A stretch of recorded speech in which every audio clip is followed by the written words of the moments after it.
come and speak to us.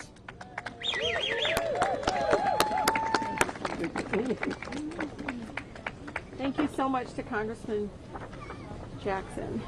You hold that? No, I don't know if you want to.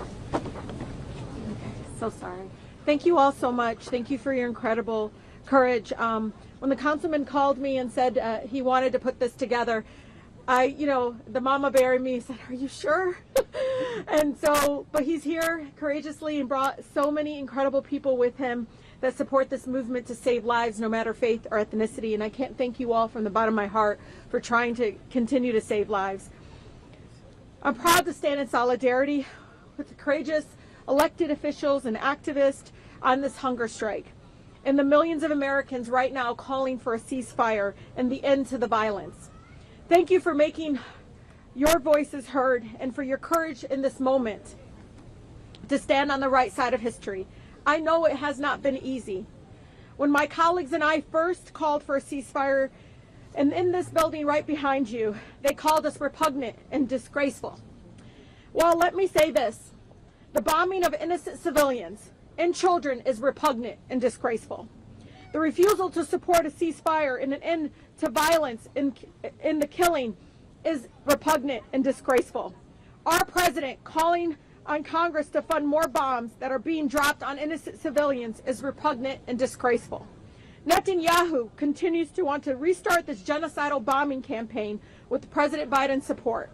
We cannot look away, my friends. We cannot look away, America.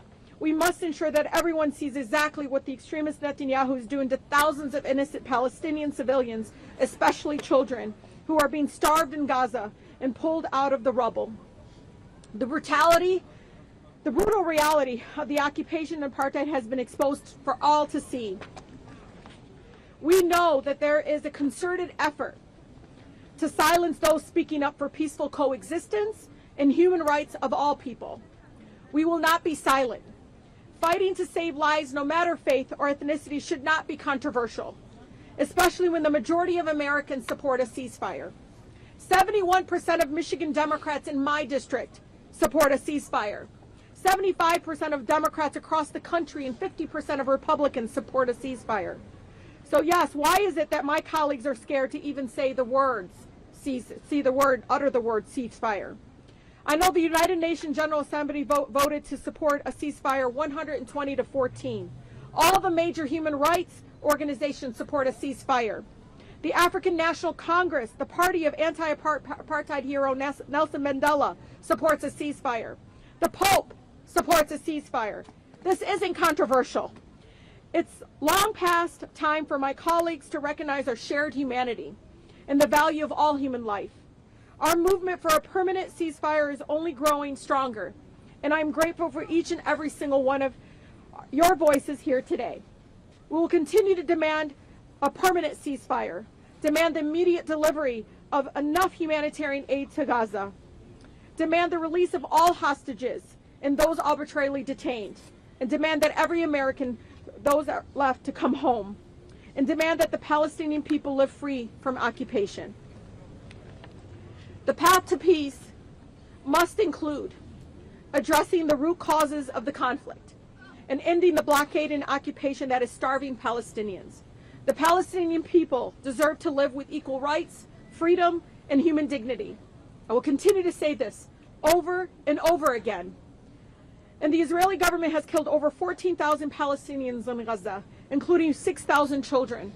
1.7 million Palestinians have been displaced from their home. When this pause in the violence expires, all I keep thinking about is asking my colleagues, how many more lives? How many more lives will be enough? How many more children need to be killed? How many more families have to be traumatized and torn apart? There is nothing humanitarian, my friends, about giving innocent civilians a few days of rest before they are bombed again. We are calling to the end to violence permanently and not a break in the violence. The temporary pause is not enough. We need a permanent ceasefire now. For our president, the President Biden, please, you must listen to the voices of the majority of Americans and the majority of Democrats who are calling for a ceasefire now.